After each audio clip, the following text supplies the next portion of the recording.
What's up, everyone? Soul here with some more Sword of Convallaria.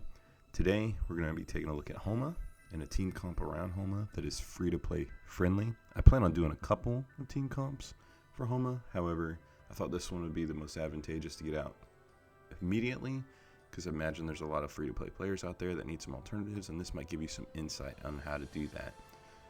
So without any further ado, let's get right into it.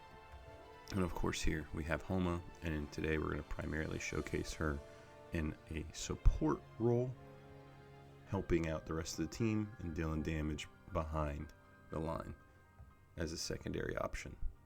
So the first person we're going to cover in this free-to-play comp is going to be Rawiyah, a fantastic breaker that everybody has access to. It's not hard to get and to get strong.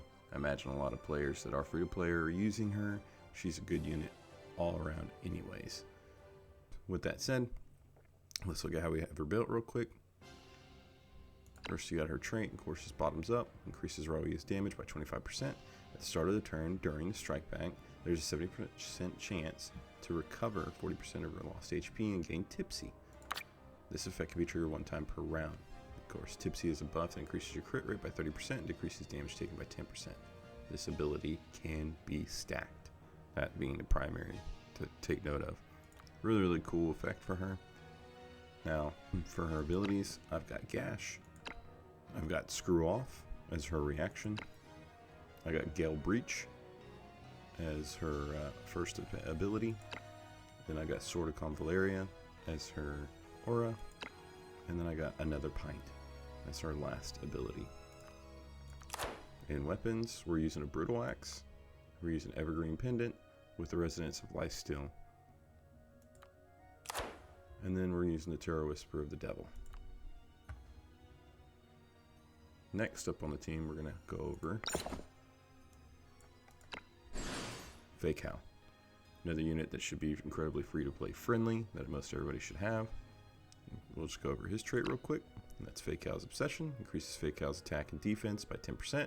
Whenever he deals damage, there's a 100% chance to inflict one random level 2 debuff on a target for 2 turns. Really good. For his abilities, we've got Rapid Fire as his basic attack, Eye for an Eye as his reaction, Arrow of the Guardian Convallaria as a alert ability.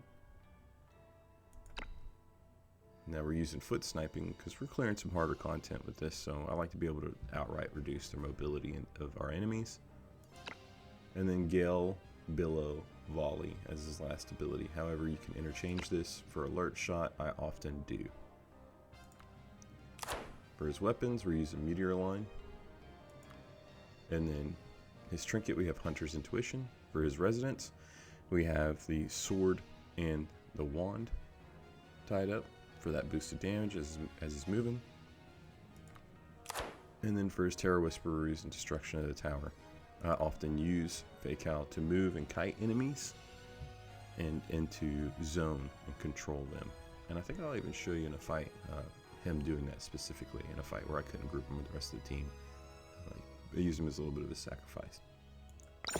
Next up on the list, we're going to go over arguably the most important member of the team, aside from Homa, of course, Recruited Assassin. So for his trait, he's got Gains Climb, increases crit by 25% when attacking an enemy from the side or behind. And of course, Climb ignores debuffs that affect movement when moving to tiles higher in altitude. He's got a regular basic attack, his reaction's counter attack. He's got Hook Shot, Fancy Footwork, and then we have Tenacious. When injured, increases attack and defense by 8%. Now I run my Recruited Assassin with Senator Swiftsword, Spring Pill, and then Guidance of the World. And then for his Resonance, we use the Double Pinnacle because we want that damage reduction. This guy is incredibly important. Very good for zoning and controlling the flow of combat. Next up on the list that we're going to go over, this free-to-play team, is Nightingale. So Nightingale's trait, Volunteer, AoE damage taken is decreased by 30%. If other allies within 6 tiles around the character are dying, it increases movement by 2 and speed by 200. At the start of the turn, the cooldown of all skills is decreased by 2. Really good. For her basic attack, we have Silencing Attack. We have Protectionalizer Reaction. First Aid is their healing. Tranquilizer as her second ability. And then her last ability, we have Burning Grenade. We're using Ink Totem as her weapon. Fancy Hat as her item. Her trinket, forgive me, her trinket. With a wand and chalice or cup resonance. And then we're using Course of Fortune as her whisper. The last member of this team, and arguably the least important, can easily be interchanged for other characters. I like her for her mobility, and that is Butterfly. Dance of the Butterfly is her trait, increases attack by 10%. At the end of the turn, she grants a level 1 buff to 3 random allies within 3 tiles, so the character lasts for 2 turns. Really good. Basic attack is Invigorating Strike. Reaction is Defense Back Attack. Enchanting Dance is her first ability. Dance of Encouragement is her second ability. And then last, we're using Blessing as her third ability. For her weapon, we're using Newborn Blade. Unique Coat as a trinket. And Course of Fortune as her Tarot Whisper. So this team I've had a lot of fun with. You can easily interchange Butterfly for Angel if needed. There's nothing wrong with that. Of course, Mytha is a great choice to add into the team for your 6th option. A lot of free-to-play players will have access to her. However, I will take note, or you should take note, that if you're using Mytha in this team comp, you don't want her too close to a Recruited Assassin. You don't want them swapping places. You want to kind of interchange her and keep her woven around and out. Maybe use her as a secondary to zone, but if Recruited Assassin gets swapped in spots with Mytha, then he's not able to do his job effectively, and you don't want somebody soaking damage, especially on those high level stages where even your tanks take a lot of damage per hit. And so I will show you them in action. So here we open up. It doesn't allow us to put all of our team together.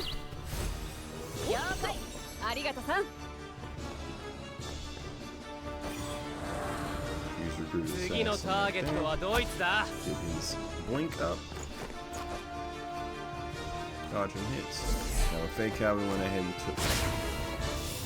took the time to hit Xavier back there with the movement down because we want to limit his mobility. He's nasty and hits hard. We position just right where his AoE hits the barrel and breaks. Fire grenade really helps kill and control them. If you're not aware, fire tiles are hard to move through. You lose movement trying to go through them. So when it comes up, it starts to do some damage. So she's got that awesome home buff. She's the one we're going to focus on with that buff. Xavier's only able to move 1 tile. Kick him back. Good solid damage. 5,000 on the strike back. Pull him into the fire. Recruited Assassin does not care about standing on fire. Not a huge deal at all. Just alert there with Faycal. Might not necessarily be the best move. A little bit wasted here on this. But it's okay. I already have deemed Faycal sacrifice. Start of the battle. Comes up, gives a little bit of a heal.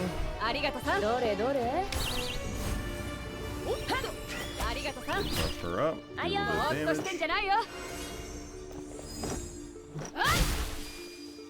Do a little 7,000 damage hit.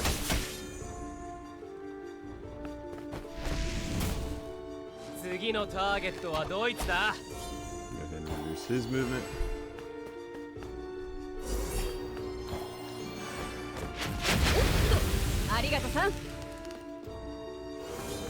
Okay, just lowering them off. The rest of the team's fight easier. Blind her, decent damage. Very nice. Here comes Xavier. Position in a way that will trap him in that barrel. little basic attack on him. Faycal takes some damage.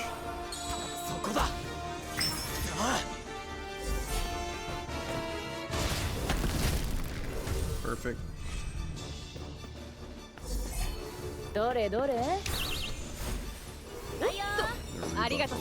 Rawiyah's gonna come in, play some smackdown.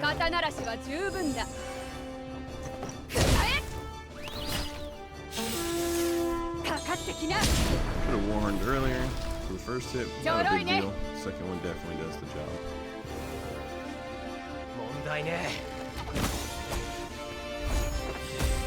Faycal served his purpose, did a great job for the team. Now to clean up the match, finish off the last two.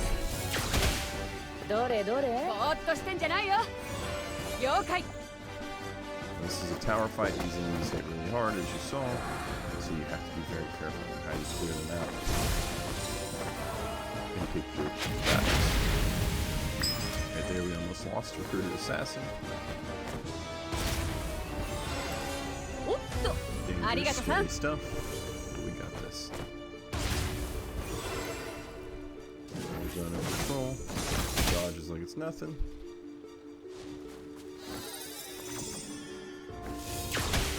Heal. Blind him, get some damage roll.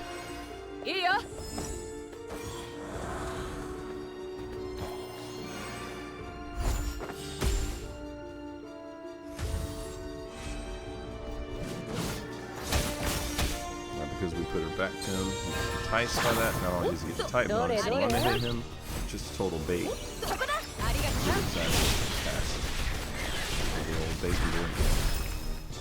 Good damage there. Carnival. Here comes the last little bit.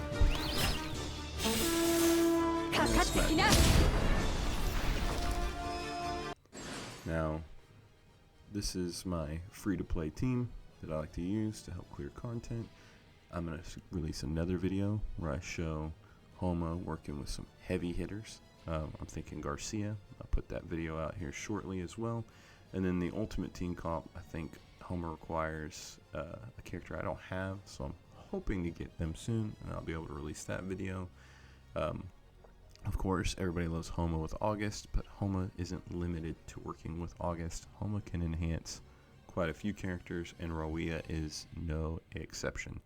She is fantastic. That is a very strong unit that everybody has access to. Don't sleep on her if you have her and you're not sure who to use. Rawiyah does an amazing job, and Homa equally so in supporting her. So yeah, I hope you enjoyed the video. Get down in the comments, let me know what you think. Let me know if I could have changed something, if you disagree or you agree with something, what you thought. I love your feedback. I appreciate you. And yeah, if you haven't seen it already, I have a Homa guide. So if you're interested in how to build her, go check that out. Make sure you look at it. That way you understand how to build her and what I thought you should do and in what ways. So yeah, thanks for watching. Appreciate you. Have a great day. Catch you later. Bye.